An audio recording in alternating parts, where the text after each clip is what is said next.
Hello, and welcome to today's briefing. I'm Dana, and joining me is Matt. We're covering a wide range of stories for you today, from politics and economy to sports and entertainment. That's right, Dana. We've got a lot to get through, so let's dive right in. New Zealand Prime Minister Christopher Luxon has announced that Prime Minister Narendra Modi will undertake his first official visit to New Zealand next week. This visit follows a significant free trade agreement aimed at boosting bilateral relations between the two countries. That's interesting. What are the key objectives of this visit, according to the reporting? The leaders are expected to take their country's relationship to the next level, particularly with the recent New Zealand-India Free Trade Agreement.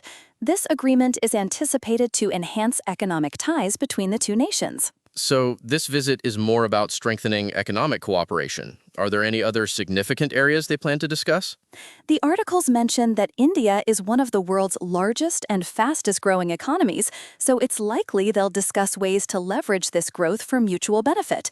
However, specific details about other discussion topics aren't provided in the reporting. That makes sense. Strengthening economic ties with a growing economy like India's would be a strategic move for New Zealand.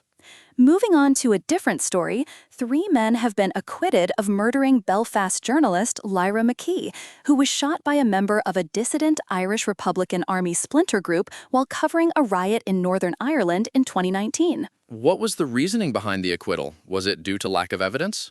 According to the reporting, Judge Patricia Smith stated that the evidence was insufficient for a conviction.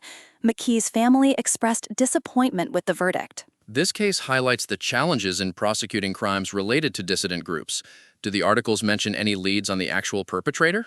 The articles don't provide information on whether there are ongoing investigations or leads on the person who actually fired the shot. The focus is primarily on the acquittal of the 3 men.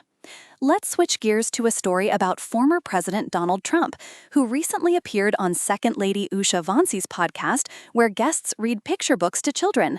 Trump, however, veered off script and offered commentary on his predecessors, his physique, and his time in the White House. That sounds typical for Trump. Did he stick to the task of reading the children's book at all?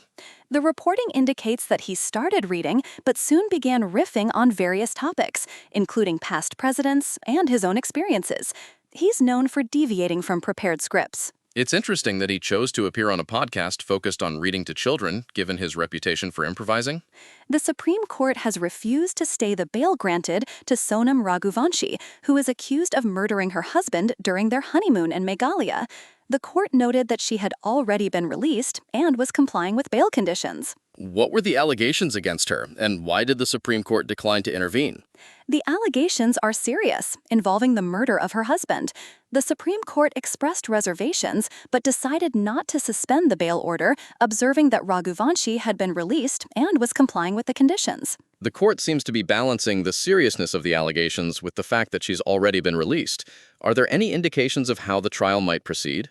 The reporting mentions that the Supreme Court decided to monitor the trial, but there aren't specific details on the trial's timeline or expected developments. Conservative politician Keiko Fujimori has been declared the winner of Peru's presidential runoff election. The election was dominated by concerns over surging crime. What are the implications of Fujimori's win, given her political background? Fujimori is the daughter of a former president who faced corruption allegations. Her win suggests a conservative shift in Peru's politics, and the reporting highlights that crime was a major concern during the election. With her background, there might be interesting dynamics in how she approaches governance and addresses crime. The Enforcement Directorate in India has successfully auctioned a seized Hawker 800A aircraft for 3 crore rupees. This is the first time the ED has disposed of an aircraft. The plane was seized in connection with a rupees 792 crore bogus invoice discounting scam. That's a significant move. What happens to the proceeds from the sale? According to the reporting, the proceeds will be used to compensate defrauded investors, pending court approval. This is part of a larger effort to address the financial scam. It's a practical step towards restitution. Are there any other assets being considered for seizure or auction in this case? The articles don't provide details on other potential actions or seizures. Alibaba has announced it will ban employees from using Claude Code in its workplace environments due to alleged security risks involving embedded backdoors. What are the specific risks associated with Claude Code that led to this decision? The reporting suggests that there are alleged security risks, including the possibility of embedded backdoors. This has raised concerns about potential vulnerabilities in Alibaba's systems. That's a serious concern. How does this decision reflect on the broader issue of AI tool security? It highlights the ongoing challenges companies face in balancing the adoption of new AI tools with security risks. Alibaba's decision indicates a cautious approach to mitigating these risks.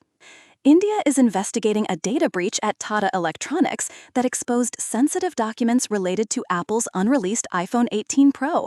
The breach was discovered after the leaked files surfaced on the dark web. What are the potential implications of this breach for Apple and Tata Electronics? The breach could potentially harm the business relationship between Apple and Tata, as it involved sensitive information about upcoming iPhone models. The Indian government has sought an explanation from Tata. This incident underscores the importance of data security, especially for major tech companies like Apple. Asian shares have rallied following the Dow Jones Industrial Average setting a new record. Some AI-related stocks have bounced back, although others continue to decline. What's driving the current market sentiment, according to the reporting? The reporting indicates that the Dow's record high has contributed to a positive sentiment in Asian markets. Additionally, some AI-related stocks have seen a rebound. The influence of U.S. market performance on Asian markets is significant. Are there any specific AI stocks that are recovering or continuing to decline? The articles mention that some key AI-related stocks have risen, while others have extended their losses. The overall trend is mixed. Pubs across England and Wales will be allowed to stay open until 5 a.m. for England's World Cup match against Mexico. Many pubs have confirmed they will be opening late. That's great news for fans. Are there any specific pubs or chains that have announced they will be staying open? Major chains like Wetherspoon, Green King, and Fuller's have confirmed which of their pubs will be open until 5 a.m. There are over 80 venues in Greater Manchester alone. This will surely be a lively night for fans. Are there any other events or viewing parties planned around the match? The reporting focuses on the extended pub hours but doesn't mention other specific events. Switzerland defeated Algeria 2-0 to advance to the World Cup last 16. Briel Mbolo and Don Doyo scored the goals. How did Switzerland manage to secure this win? The reporting describes it as a controlled victory, with Mbolo and Doyo's goals securing their place in the next round. Switzerland delivered an impressive all-round display. That was a convincing performance. What's next for Switzerland in the tournament? They will face Colombia or Ghana in the last 16, according to the reporting.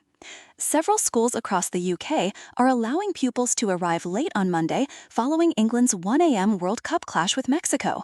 Some schools are even showing replays of the match. That's considerate of the schools. Are there many schools that have announced late start times or special arrangements? Yes, a number of schools have made such announcements, understanding the excitement and late night for many students and parents. It's a practical response to the circumstances.